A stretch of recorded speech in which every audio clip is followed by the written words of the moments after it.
Hey everyone, and welcome back to the channel. Let's talk about something we all notice sooner or later. You're looking in the mirror, having a great hair day, and then you see it. That one single defiant strand of white or gray hair shining like a tiny beacon. What's your first instinct? If you're like most people, it's to reach for the tweezers and pluck it out, right? Mission accomplished. Or is it? We've all heard the old wives' tale, pluck one gray hair and 3 more will grow in its place for the funeral. It sounds dramatic and honestly a little spooky. So today we're going to dive deep into this topic. Is plucking that pesky white hair really a good idea?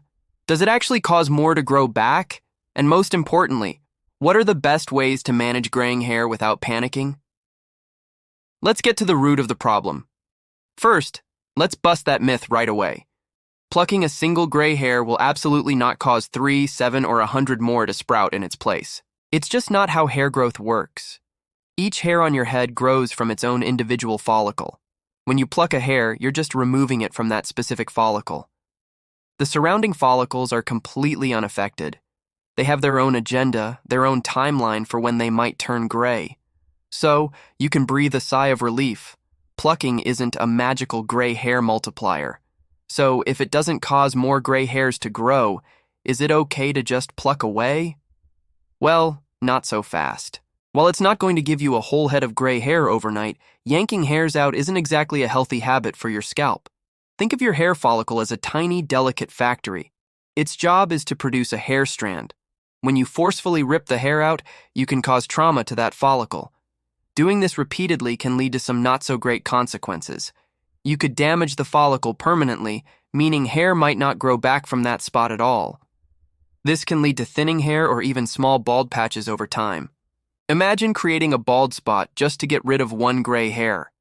It's a bit counterproductive, isn't it? You could also cause inflammation, ingrown hairs, or even a minor infection at the site. The skin on your scalp is sensitive, and constant plucking is like poking it over and over again. It's going to get irritated. So, the new hair that eventually grows back from that same follicle will still be white or gray. Why? Because the pigment-producing cells, called melanocytes, inside that follicle have already retired. They've slowed down or stopped producing melanin, which is what gives your hair its color. Plucking the hair out doesn't magically restart that production line. The new hair will simply follow the same genetic and age-related instructions as the one you just pulled. It's like erasing a sentence written in pencil and then rewriting the exact same sentence. Nothing has fundamentally changed. Now, let's talk about why our hair turns gray in the first place. It's a natural biological process. As we age, the melanocytes in our hair follicles gradually produce less and less pigment. It's largely determined by genetics. If your parents went gray early, there's a good chance you will too. Other factors can also play a role. Things like stress, nutritional deficiencies, and certain vitamins like B12, and some health conditions can accelerate the process. But for most of us, it's just a normal, graceful part of life's journey. Seeing it as a problem to be violently eliminated might be the wrong perspective. So, if plucking is off the table, what are your options when you spot those first few silver strands? If you only have 1 or 2 and they really bother you, a safer alternative is to carefully trim them with a small pair of scissors. Get as close to the scalp as you can without snipping your skin. This removes the visible white hair without damaging the follicle. It's a temporary fix, as the hair will grow back, but it's much kinder to your scalp than plucking. But what if you're starting to see more than just a few? Trimming them one by one is going to become a full-time job. This is where you can start exploring other, more practical solutions. Let's talk about embracing the change. Gray and silver hair is incredibly chic right now. Many people are even dyeing their hair silver on purpose. A great haircut can make all the difference. A sharp, modern style can make silver hair look intentional, sophisticated, and absolutely stunning. Think about it. A well-styled silver mane exudes confidence. If you're not quite ready to go full silver fox, hair color is your best friend. You have so many options here. For just a few grays, you can use a root touch-up spray or powder. These are fantastic for a quick, temporary fix between salon visits. They wash out easily and are perfect for camouflaging those stray grays along your part or hairline. For more significant graying, you might consider semi-permanent or demi-permanent color.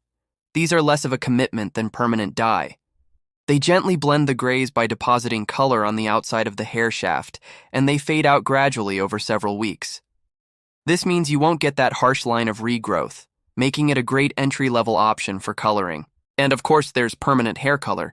This is the best option for full gray coverage.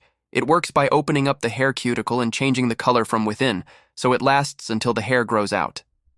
I always recommend seeing a professional colorist, at least for the first time.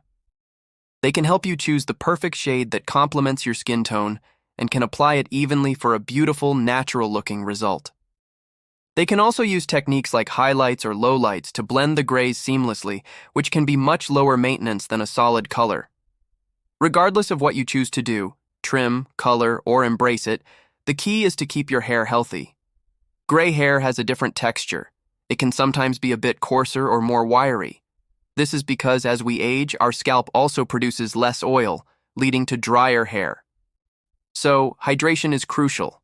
Use moisturizing shampoos and conditioners specifically designed for dry or colored hair. A weekly deep conditioning mask can work wonders to keep your hair soft and manageable. Also, protect your hair from the sun. UV rays can not only damage your hair, but can also give gray hair a yellowish tint. Wearing a hat when you're out in the sun for long periods or using a UV protectant spray for your hair is a really good idea. For those with silver or white hair, using a purple or blue shampoo once a week can also help neutralize any yellow tones and keep your silver looking bright and crisp. Ultimately, how you deal with gray hair is a completely personal choice. There's no right or wrong answer. The goal is for you to feel confident and happy with how you look. But my professional advice is to step away from the tweezers. Your scalp will thank you for it. Damaging your hair follicles is a long-term problem for a very short-term solution. Instead, see this as an opportunity to explore a new chapter for your hair. Maybe it's a new haircut, a fun new color, or learning to love the beautiful silver strands that are a part of your story. It's a sign of experience, of wisdom, of a life lived. Why not wear it with pride? So next time you spot a white hair, take a breath. Put the tweezers down. Consider trimming it, covering it, or just letting it be. Your hair, your rules. Just make sure your rules are kind to your scalp. Thank you so much for watching today. I hope this cleared up some myths and gave you some helpful ideas for managing your gorgeous hair, whatever color it may be. If you found this video helpful, please give it a thumbs up. And don't forget to subscribe to the channel for more hair care tips and tricks. Hit that notification bell so you never miss an update. What are your thoughts on going gray? Let me know in the comments below. I love hearing from you all. Until next time, take care and stay confident.